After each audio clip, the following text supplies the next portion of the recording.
আসসালামু আলাইকুম। সম্মানিত ভাই ও বোনেরা, আলহামদুলিল্লাহ, সকল প্রশংসা আল্লাহর জন্য। দরুদ ও সালাম প্রিয় নবী মুহাম্মদ সাল্লাল্লাহু আলাইহি ওয়াসাল্লামের প্রতি। পবিত্র আল কোরআন শুধু তিলাওয়াতের জন্য নয়, বরং বোঝার জন্য নাজিল হয়েছে। তাই সংক্ষিপ্ত জীবন চ্যানেলের ক্ষুদ্র আয়োজন, শুধুমাত্র বাংলা অনুবাদ।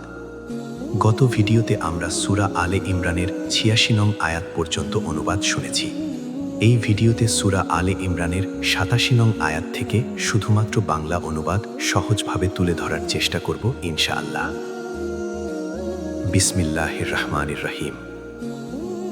এরাই তারা যাদের প্রতিদান হলো নিশ্চয় তাদের উপর আল্লাহর, ফেরেশতাদের এবং সকল মানুষের লানত। তারা তাতে স্থায়ী হবে, তাদের থেকে শাস্তি হালকা করা হবে না এবং তাদেরকে অবকাশও দেওয়া হবে না, কিন্তু তারা ছাড়া যারা এর পরে তাওবা করেছে এবং নিজেদের সংশোধন করেছে, তবে নিশ্চয়ই আল্লাহ ক্ষমাশীল, পরম দয়ালু। নিশ্চয় যারা ঈমান আনার পর কুফরি করেছে, তারপর কুফরিতে আরও বেড়ে গেছে, তাদের তাওবা কখনো কবুল করা হবে না, আর তারাই পথভ্রষ্ট। নিশ্চয় যারা কুফরি করেছে এবং কাফির অবস্থায় মারা গেছে, তাদের কারো কাছ থেকে পৃথিবী ভরা স্বর্ণ মুক্তিপণ হিসেবে দিলেও তা গ্রহণ করা হবে না। তাদের জন্য রয়েছে যন্ত্রণাদায়ক শাস্তি, আর তাদের জন্য কোনো সাহায্যকারী নেই। তোমরা কখনো পূর্ণ সওয়াব অর্জন করতে পারবে না যতক্ষণ না তোমরা তা থেকে ব্যয় করো যা তোমরা ভালোবাসো। আর তোমরা যা কিছু ব্যয় করো, নিশ্চয়ই আল্লাহ সে বিষয়ে সম্যক অবগত। সব খাবার বনি ইসরায়েলের জন্য হালাল ছিল, তবে তাওরাত নাজিল হওয়ার আগে ইসরায়েল নিজের উপর যা হারাম করেছিল তা ছাড়া। বলো, তোমরা তাওরাত নিয়ে আসো, তারপর তা পড়ে শোনাও, যদি তোমরা সত্যবাদী হও। এরপরও যারা আল্লাহর নামে মিথ্যা বানিয়ে বলে, তারাই জালিম। বলো, আল্লাহ সত্য বলেছেন, তাই তোমরা একনিষ্ঠভাবে ইব্রাহিমের পথ অনুসরণ করো, আর তিনি মুশরিকদের অন্তর্ভুক্ত ছিলেন না। নিশ্চয় মানুষের জন্য স্থাপিত প্রথম ঘর হল মক্কায় অবস্থিত ঘর। এটি বরকতময় এবং বিশ্ববাসীর জন্য হিদায়াত। সেখানে রয়েছে স্পষ্ট নিদর্শনসমূহ, মাকামে ইব্রাহিম। আর যে সেখানে প্রবেশ করবে সে নিরাপদ হবে। আর যে মানুষের সামর্থ্য আছে, তার উপর আল্লাহর জন্য বাইতুল্লাহর হজ করা ফরজ। আর যে অস্বীকার করে, তবে আল্লাহ সমগ্র সৃষ্টিজগৎ থেকে অমোঘাপেক্ষে। বল, হে আহলে কিতাব, তোমরা কেন আল্লাহর নিদর্শনসমূহ অস্বীকার করছো? আর তোমরা যা করো, আল্লাহ সে বিষয়ে সাক্ষী। বল, হে আহলে কিতাব, তোমরা কেন আল্লাহর পথে বাধা দিচ্ছ তাদেরকে যারা ঈমান এনেছে? তোমরা তাতে বক্রতা খোঁজো, অথচ তোমরা নিজেরাই সাক্ষী। আর তোমরা যা করো, আল্লাহ তা থেকে গাফেল নন। হে মুমিনগণ, যাদেরকে কিতাব দেওয়া হয়েছে, তোমরা যদি তাদের এক দলের অনুসরণ করো, তারা তোমাদের ঈমান আনার পর আবার তোমাদেরকে কাফির বানিয়ে দেবে। আর তোমরা কিভাবে কুফরি করবে, অথচ তোমাদের কাছে আল্লাহর আয়াতসমূহ তিলাবাত করা হচ্ছে এবং তোমাদের মাঝে তার রাসূল রয়েছেন? আর যে ব্যক্তি আল্লাহকে দৃঢ়ভাবে আঁকড়ে ধরে, তাকে অবশ্যই সরল পথ দেখানো হবে। হে মুমিনগণ, তোমরা আল্লাহকে যথাযথভাবে ভয় করো, আর মুসলিম না হয়ে কখনো মৃত্যুবরণ করো না। তোমরা সবাই মিলে আল্লাহর রশি দৃঢ়ভাবে ধরো এবং বিভক্ত হইও না। তোমাদের উপর আল্লাহর নিয়ামতের কথা স্মরণ করো, যখন তোমরা একে অপরের শত্রু ছিলে। তারপর তিনি তোমাদের অন্তরে ভালোবাসা সৃষ্টি করেছেন, ফলে তার অনুগ্রহে তোমরা ভাই ভাই হয়ে গেলে। আর তোমরা ছিলে আগুনের গর্তের কিনারায়, তারপর তিনি তোমাদেরকে তা থেকে রক্ষা করেছেন। এভাবেই আল্লাহ তোমাদের জন্য তার আয়াতসমূহ স্পষ্টভাবে বর্ণনা করেন, যাতে তোমরা হেদায়াত পাও। আর তোমাদের মধ্য থেকে এমন একটি দল থাকা উচিত, যারা কল্যাণের দিকে আহ্বান করবে, ভালো কাজের আদেশ দেবে এবং মন্দ কাজ থেকে নিষেধ করবে, আর তারাই সফল কাম। তোমরা তাদের মতো হইও না, যারা স্পষ্ট নিদর্শন আসার পর বিভক্ত হয়েছে এবং মতভেদে লিপ্ত হয়েছে, আর তাদের জন্য রয়েছে কঠিন শাস্তি। সেদিন কিছু মুখমণ্ডল উজ্জ্বল হবে এবং কিছু মুখমণ্ডল কালো হয়ে যাবে। আর যাদের মুখমণ্ডল কালো হবে, তাদের বলা হবে, তোমরা কি ঈমান আনার পর কুফরি করেছিলে? তাহলে তোমরা কুফরির কারণে শাস্তি ভোগ করো। আর যাদের মুখমণ্ডল উজ্জ্বল হবে, তারা আল্লাহর রহমতের মধ্যে থাকবে, তারা সেখানে চিরস্থায়ী হবে। এগুলো আল্লাহর নিদর্শন, যা আমি তোমার কাছে যথাযথভাবে তিলাওয়াত করছি। আর আল্লাহ সৃষ্টিকুলের প্রতি জুলুম করতে চান না। আসমানসমূহ ও জমিনে যা কিছু রয়েছে সবই আল্লাহর, আর সব কাজই আল্লাহর কাছেই ফিরে যাবে। তোমরাই সর্বোত্তম উম্মত, যাদেরকে মানুষের কল্যাণের জন্য বের করা হয়েছে। তোমরা ভালো কাজের আদেশ দাও, মন্দ কাজ থেকে নিষেধ করো এবং আল্লাহর প্রতি ঈমান রাখো। আর যদি আহলে কিতাব ঈমান আনত, তবে তা তাদের জন্য অবশ্যই উত্তম হতো। তাদের মধ্যে কিছু ঈমানদার আছে, কিন্তু তাদের অধিকাংশই অবাধ্য। তারা তোমাদের ক্ষতি করতে পারবে না, শুধু কিছু কষ্ট দেওয়া ছাড়া। আর যদি তারা তোমাদের সঙ্গে যুদ্ধ করে, তবে তারা পিঠ দেখিয়ে পালাবে, তারপর তাদেরকে আর সাহায্য করা হবে না। তারা যেখানেই থাকুক, তাদের উপর লাঞ্ছনা চাপিয়ে দেওয়া হয়েছে। তবে আল্লাহর পক্ষ থেকে বা মানুষের পক্ষ থেকে কোনো নিরাপত্তা থাকলে তা ভিন্ন কথা। আর তারা আল্লাহর গজব নিয়ে ফিরে এসেছে। তাদের ওপর দারিদ্র্যও চাপিয়ে দেওয়া হয়েছে। এটা এজন্য যে তারা আল্লাহর আয়াতসমূহ অস্বীকার করত এবং অন্যায়ভাবে নবীদের হত্যা করত। এটা এই জন্য যে তারা অবাধ্য হয়েছিল এবং সীমা লঙ্ঘন করত। তারা সবাই সমান নয়। আহলে কিতাবের মধ্যে একদল আছে যারা সত্যের উপর প্রতিষ্ঠিত। তারা রাতের বেলায় আল্লাহর আয়াতসমূহ তিলাওয়াত করে এবং সিজদা করে। তারা আল্লাহ ও শেষ দিনের প্রতি ঈমান রাখে, ভালো কাজের আদেশ দেয়, মন্দ কাজ থেকে নিষেধ করে এবং কল্যাণকর কাজে দ্রুত এগিয়ে যায়। আর তারা নেককারদের অন্তর্ভুক্ত। তারা যে ভালো কাজই করে তা কখনো অস্বীকার করা হবে না। আর আল্লাহ মুত্তাকিদের সম্পর্কে ভালোভাবে জানেন। নিশ্চয়ই যারা কুফরি করে, আল্লাহর সামনে তাদের ধন সম্পদ ও সন্তান সন্ততি কোনো কাজে আসবে না। আর তারাই আগুনের অধিবাসী, তারা সেখানে চিরস্থায়ী হবে। তারা দুনিয়ার জীবনে যা ব্যয় করে তার উদাহরণ সেই বাতাসের মতো, যাতে তীব্র শীত আছে। তা এমন এক জাতির শস্য খেতে আঘাত করে যারা নিজেদের উপর জুলুম করেছিল, ফলে তা সব নষ্ট করে দেয়। আর আল্লাহ তাদের উপর জুলুম করেননি, বরং তারা নিজেরাই নিজেদের উপর জুলুম করেছিল। হে মুমিনগণ, তোমরা নিজেদের লোক ছাড়া অন্য কাউকে অন্তরঙ্গ বন্ধু বানিও না। তারা তোমাদের ক্ষতি করতে কোনো ত্রুটি করবে না। তারা তোমাদের বড় ক্ষতি কামনা করে। তাদের মুখ থেকেই শত্রুতা প্রকাশ পেয়েছে, আর তাদের অন্তরে যা লুকানো আছে তা আরও ভয়ঙ্কর। অবশ্যই আমি তোমাদের জন্য আয়াতসমূহ স্পষ্টভাবে বর্ণনা করেছি, যদি তোমরা বুঝতে। শোনো, তোমরাই তো তাদেরকে ভালোবাসো, কিন্তু তারা তোমাদেরকে ভালোবাসে না, অথচ তোমরা সব কিতাবের প্রতি ঈমান রাখো। আর যখন তারা তোমাদের সাথে সাক্ষাৎ করে, তখন বলে, আমরা ঈমান এনেছি। আর যখন তারা একান্তে মিলিত হয়, তখন তোমাদের ওপর রাগে আঙুল কামড়ায়। বলো, তোমরা তোমাদের রাগ নিয়েই মরে যাও। নিশ্চয়ই আল্লাহ অন্তরের গোপন বিষয় সম্পর্কে পূর্ণ জ্ঞাত। যদি তোমাদের কোনো কল্যাণ হয়, তখন তাদের কষ্ট হয়, আর যদি তোমাদের কোনো অকল্যাণ হয়, তখন তারা তাতে খুশি হয়। আর যদি তোমরা ধৈর্য ধরো এবং তাকওয়া অবলম্বন করো, তাহলে তাদের ষড়যন্ত্র তোমাদের কোনো ক্ষতি করতে পারবে না। নিশ্চয়ই আল্লাহ তারা যা করে তার সব কিছু দিয়ে পরিবেষ্টন করে আছেন। আর স্মরণ করো, যখন তুমি সকালে তোমার পরিবার থেকে বের হয়ে মুমিনদেরকে যুদ্ধের স্থানগুলোতে বিন্যস্ত করেছিলে। আর আল্লাহ সর্বশ্রোতা, সর্বজ্ঞ। যখন তোমাদের মধ্য থেকে দুই দল পিছু হটার ইচ্ছা করেছিল, অথচ আল্লাহ ছিলেন তাদের উভয়ের অভিভাবক। আর মুমিনদের উচিত শুধু আল্লাহর উপরই ভরসা করা। আর অবশ্যই আল্লাহ তোমাদেরকে বদরের যুদ্ধে সাহায্য করেছিলেন, অথচ তোমরা ছিলে দুর্বল। তাই তোমরা আল্লাহকে ভয় করো, যাতে তোমরা কৃতজ্ঞ হতে পারো। তোমরা দুর্বল হইও না এবং দুঃখিত হইও না। যদি তোমরা মুমিন হও, তবে তোমরাই বিজয়ী হবে। যদি তোমাদেরকে কোনো আঘাত স্পর্শ করে থাকে, তবে অনুরূপ আঘাত সেই জাতিকেও স্পর্শ করেছে। আর এই দিনগুলো আমি মানুষের মধ্যে পালাক্রমে পরিবর্তন করি, যাতে আল্লাহ ঈমানদারদেরকে প্রকাশ করেন এবং তোমাদের মধ্য থেকে শহীদ গ্রহণ করেন। আর আল্লাহ জালিমদের ভালোবাসেন না। আর যাতে আল্লাহ ঈমানদারদেরকে পরিশুদ্ধ করেন এবং কাফিরদেরকে ধ্বংস করে দেন। তোমরা কি মনে করো যে তোমরা জান্নাতে প্রবেশ করবে, অথচ আল্লাহ এখনও প্রকাশ করেননি তাদেরকে যারা তোমাদের মধ্য থেকে জিহাদ করেছে, এবং ধৈর্যশীলদেরকেও প্রকাশ করেননি? আর তোমরা তো মৃত্যুর সম্মুখীন হওয়ার আগে তা কামনা করতে। এখন তোমরা তা দেখেছ এমন অবস্থায় যে তোমরা তাকিয়েছিলে। আর মোহাম্মদ তো কেবল একজন রসূল, তার আগে অনেক রসূল অতিবাহিত হয়েছেন।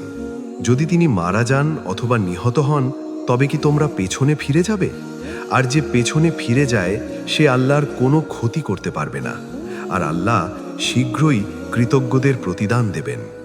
আর কোনো প্রাণ আল্লাহর অনুমতি ছাড়া মৃত্যু বরণ করতে পারে না, তার নির্ধারিত সময় অনুযায়ী লেখা আছে।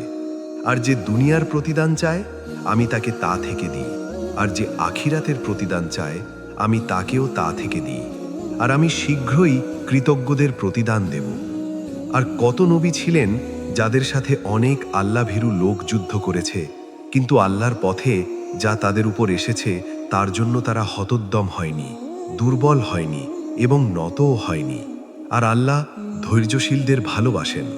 আর তাদের কথা শুধু এই ছিল, তারা বলেছিল, হে আমাদের রব, আমাদের পাপ এবং কাজে সীমালঙ্ঘন ক্ষমা করুন, আমাদের পদক্ষেপ দৃঢ় রাখুন এবং কাফির জাতির বিরুদ্ধে আমাদের সাহায্য করুন। অতপর আল্লাহ তাদেরকে দুনিয়ার প্রতিদান এবং আখিরাতের উত্তম সওয়াব দিয়েছেন। আর আল্লাহ সৎকর্মশীলদের ভালোবাসেন। হে মুমিনগণ, যদি তোমরা কাফিরদের আনুগত্য করো, তারা তোমাদেরকে আগের অবস্থায় ফিরিয়ে নেবে, ফলে তোমরা ক্ষতিগ্রস্ত হয়ে ফিরে যাবে। বরং আল্লাহই তোমাদের অভিভাবক, আর তিনি সর্বোত্তম সাহায্যকারী। অচিরেই আমি কাফিরদের অন্তরে ভয় ঢেলে দেব, কারণ তারা আল্লাহর সাথে এমন কিছুকে শরিক করেছে যার কোনো প্রমাণ আল্লাহ নাজিল করেননি। আর তাদের আশ্রয়স্থল হলো আগুন। জালিমদের ঠিকানা কতই না নিকৃষ্ট। আর আল্লাহ তোমাদের কাছে তার ওয়াদা সত্য করেছিলেন, যখন তোমরা তার অনুমতিতে তাদেরকে হত্যা করছিলে। তারপর যখন তোমরা দুর্বল হয়ে গেলে, নির্দেশ নিয়ে বিবাদ করলে এবং অবাধ্য হলে, তখন তিনি তোমাদেরকে তা দেখানোর পর যা তোমরা ভালোবাসতে। তোমাদের মধ্যে কেউ দুনিয়া চেয়েছিল আর কেউ আখিরাত চেয়েছিল।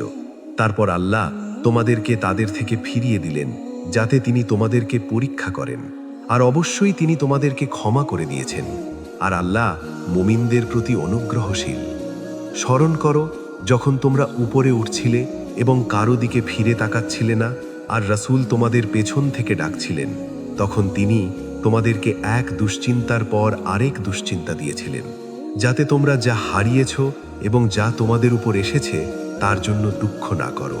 আর তোমরা যা করো আল্লাহ সে বিষয়ে সম্যক জ্ঞাত। তারপর তিনি তোমাদের উপর দুশ্চিন্তার পরে প্রশান্ত তন্দ্রা নাজিল করলেন, যা তোমাদের এক দলকে ঢেকে ফেলেছিল, আর আরেক দল শুধু নিজেদের নিয়েই চিন্তিত ছিল। তারা আল্লাহ সম্পর্কে জাহিলি যুগের মতো মিথ্যা ধারণা করছিল। তারা বলছিল, আমাদের কি কোনো বিষয়ে অধিকার আছে? বলো, সব বিষয়ই আল্লাহর। তারা তাদের অন্তরে এমন কথা লুকিয়ে রাখে যা তোমার কাছে প্রকাশ করে না। তারা বলে, যদি কোনো বিষয়ে আমাদের অধিকার থাকতো তাহলে এখানে আমরা নিহত হতাম না। বলো, তোমরা যদি ঘরেও থাকতে, তবুও যাদের জন্য নিহত হওয়া নির্ধারিত ছিল তারা অবশ্যই নিজেদের মৃত্যুর স্থানের দিকে বের হয়ে যেত।